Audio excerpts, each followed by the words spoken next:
హైదరాబాద్ లో మరోసారి హైడ్రా కూల్చివేతలు చేపట్టింది. గోషామహల్ నియోజకవర్గం కుల్సంపురాలో అక్రమ నిర్మాణాలను హైడ్రా అధికారులు కూల్చివేతలు చేశారు. ప్రభుత్వ స్థలంలో ఉన్న కబ్జాలను తొలగిస్తున్నారు. 1.30 ఎకరాల ప్రభుత్వ భూమిని స్వాధీనం చేసుకున్నారు. 110 కోట్ల విలువైన ప్రభుత్వ భూమిని కాపాడారు హైడ్రా అధికారులు.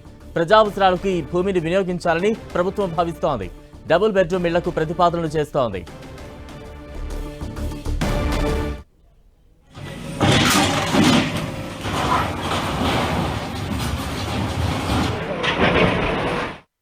ఇక హైడ్రా యాక్షన్ పై మరింత అప్డేట్స్ అందించేందుకు మా ప్రతినిధి రాముడు సిద్ధంగా ఉన్నారు. రాముడు, హైదరాబాద్ నగరంలో క్లియర్ టైటిల్ వచ్చినటువంటి ప్రభుత్వ భూమిని మరొకసారి హైడ్రా కాపాడిందని చెప్పవచ్చు. దాదాపు 1 ఎకరం 30 గుంటల భూమిని కొంత మినాయిస్తే దాదాపు 2 ఎకరాల భూమి అని చెప్పుకోవచ్చు. ఇది గోషామహల్ నియోజకవర్గంలో ఉండేటువంటి కుల్సంపుర పరిధిలో ఉంటుంది. ఇది సర్వే నెంబర్ 50లో చాలా కాలం నుంచి ఈ భూమికి సంబంధించి ఒక వ్యక్తి దాన్ని కబ్జా చేసి చాలా కాలం నుంచి తమది భూమి అంటూ చెప్పుకుంటూ వస్తున్నాడు. అయితే చాలా కాలం క్రితమే ప్రభుత్వానికి ఫిర్యాదులు వచ్చాయి, కలెక్టర్కు ఫిర్యాదులు వచ్చాయి స్థానికుల నుంచి. ఆ తర్వాత అతను సిటీ సివిల్ కోర్టుకు వెళ్ళాడు. సివిల్ కోర్టులో ఈ దావా నడిచిన తర్వాత అది ప్రభుత్వానికి చెందిన భూమిగా కోర్టు ఆదేశాలు ఇచ్చింది. అయితే అప్పటి నుంచి ప్రభుత్వ అధికారులు దాన్ని స్వాధీనం చేసుకోవడానికి చూస్తున్నప్పటికీ కూడా అక్కడ దౌర్జన్యంగా ఉంటూ అక్కడ కొన్ని షెడ్స్ నిర్మాణం చేసి ఆ భూమిని అంతా కూడా రెంట్కు, అంటే అక్కడ విగ్రహాలు, గణేష్ విగ్రహాలు కానీ ఇతర విగ్రహాలు కానీ తయారు చేయడానికి రెంట్కి ఇస్తూ ఆదాయాన్ని పొందుతూ అక్కడికి వచ్చేటువంటి వాళ్ళను భయభ్రాంతులకు గురి చేస్తూ ఆ కబ్జా నుంచి బయటికి వెళ్ళిపోకపోవడంతో జిల్లా కలెక్టర్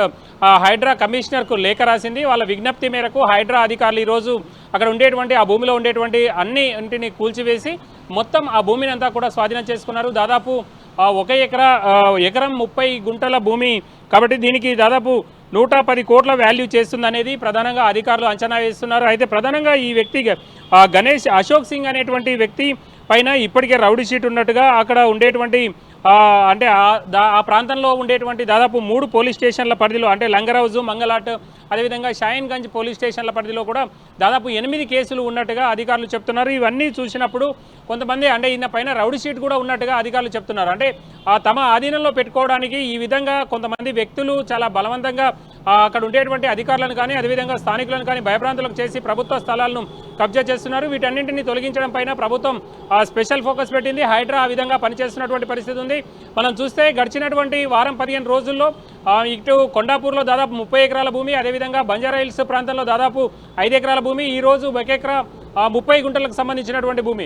ఈ విధంగా చూస్తే వేల కోట్ల ఎకరాలకు సంబంధించినటువంటి భూములను అయితే మెల్లమెల్లగా హైడ్రా ద్వారా ప్రభుత్వం స్వాధీనం చేసుకుంటుంది. ఈ రోజు ఉండేటువంటి ఈ 1 ఎకరా 30 గుంటల భూమికి సంబంధించి దాదాపు 110 కోట్ల వాల్యూ చేస్తుందని అధికారులు చెప్తున్నారు. ఆ పక్కనే ఇప్పటికే డబుల్ బెడ్రూమ్ ఇల్లు నిర్మించారు. ఆ పక్కన అంటే దానికి ఆనుకొని ఉండేటువంటి స్థలంలోనే ఈ స్థలాన్ని కూడా ఆ విధంగా ప్రభుత్వం ప్రజా ఉపయోగం కోసం అవసరమైతే డబుల్ బెడ్రూమ్ ఇళ్ల నిర్మాణం కోసం ఉపయోగించేటువంటి అవకాశం ఉందని అధికారులు చెప్తున్నారు. Balram, right, thank you Ram.